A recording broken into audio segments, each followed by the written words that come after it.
Greetings, dear precious, magnificent spirit soul that you are.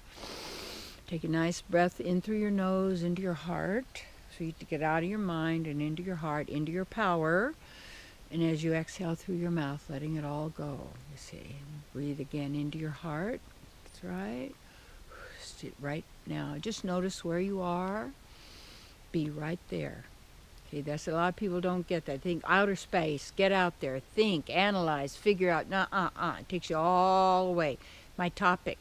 Attractions can be big distractions. Attractions can be big distractions. You've got to take a look at attention. You see, what we give our attention to, what we're attracted to, those forms or whatever, we become controlled by, in a sense.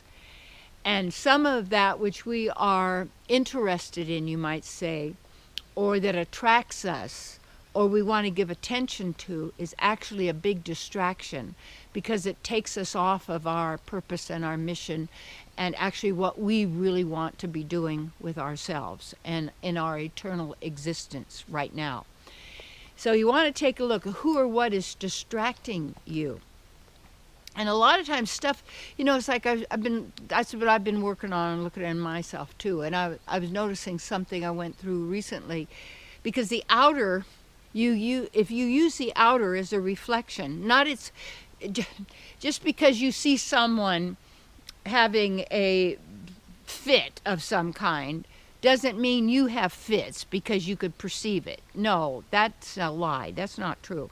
That keeps people from actually perceiving things as they are, because you say, well, if you're seeing that, it must be in you, or you couldn't see that because that's in you, you're me and I'm you. Well, there's a partial truth, yes, and also a falsity, because I'm also an individual and separate from you, while I'm also unified with you, and we are all like threads in the divine fabric, you see. That is our source that we are part of, and that we are eternal beings. So take a look at what's distracting you, and what is I started to think, okay, come on, I'm right now getting my teaching out there in the world and helping others who also want to be teachers and practitioners, you might say, and be facilitators in this work, because this work is so powerful and it's so valuable for people and so liberating in every way. And so I was looking at, what do I need to focus on? And I've been, writing and getting clarity, and in that sense, meditating and feeling, okay, where do I need to focus my energy? And then this thing came up over here, okay? Or this thing comes up over here, and I could run out and go do this, but is that a distraction? Am I using that to keep me from doing the very thing that I say I want to be doing, you see? And when we have all these distractions taking us away, it's like the news in the world. In one sense, it's all a distraction. And to keep everybody focused on it is to keep the 3D game, what we call, going, because that's basically the main purpose of the mind, is to keep you completely absorbed in that mind. And then when you leave your body, in the astral plane, and then again reincarnating back in another form, in order to use your divine energy to fuel this reality, where your divine energy is not needed to fuel the divine. It is of itself, and you are part of that as a thread in the fabric, and you might say more than that. So take a look at what's distracting you and knocking you off your path. And sometimes it's someone who has to have constant attention all the time. Or maybe this problem is reappearing all the time. And you want to take a look at, what am I using the distraction for?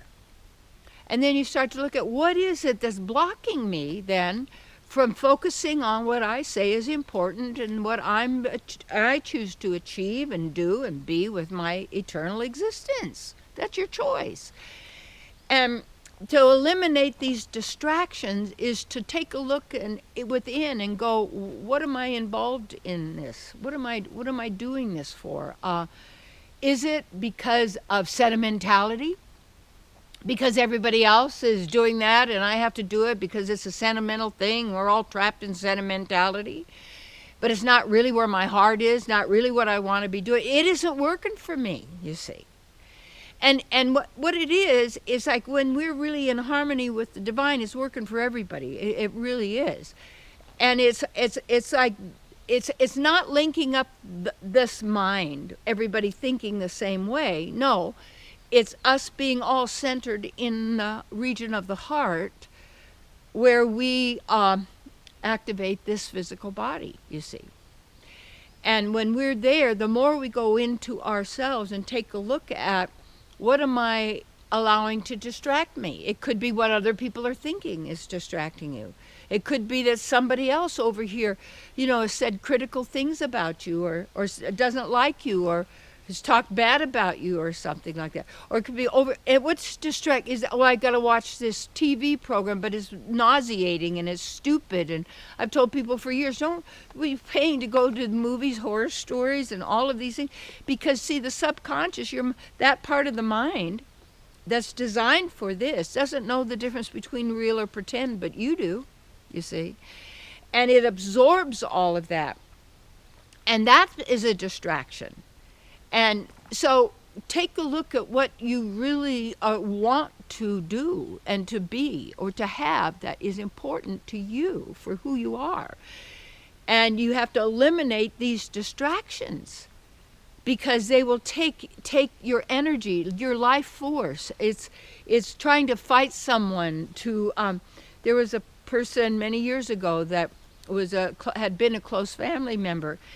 And when the person really owed me some money or whatever it was, and I would ask for it and couldn't get it because I get to hear what a lousy, useless person I am. I get to have to listen on the phone and tell me how bad I am and awful, just distract me. And it'd take me about 2 weeks to recover, you see. And then I just wrote him a note and said, you don't owe me the money, because I figured, who cares? I could make more money by being a happy person than being this miserable person and beating somebody up. So it's like an unquestioned life is really not worth living in a sense, because the person is just going through the motions, and we're being distracted here and there and there, and our emotions, and we're reacting to everything all the time, and so all this drama and the theater and all of this stuff is taking us away from our center, peace of mind.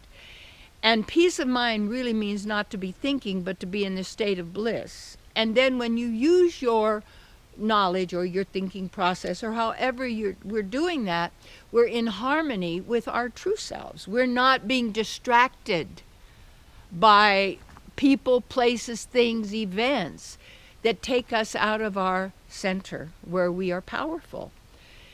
So that becomes just a time to reevaluate and take a look at what are the distractions that keeping you off your path, that are keeping you from, say, doing and being what you want. And then take a look at that, and then go within, turn that over to the divine, and start to eliminate those distractions little by little, because you must be true to your own inner calling. This is who you are. And when you bring out who you really are, you see, it's beautiful for everybody.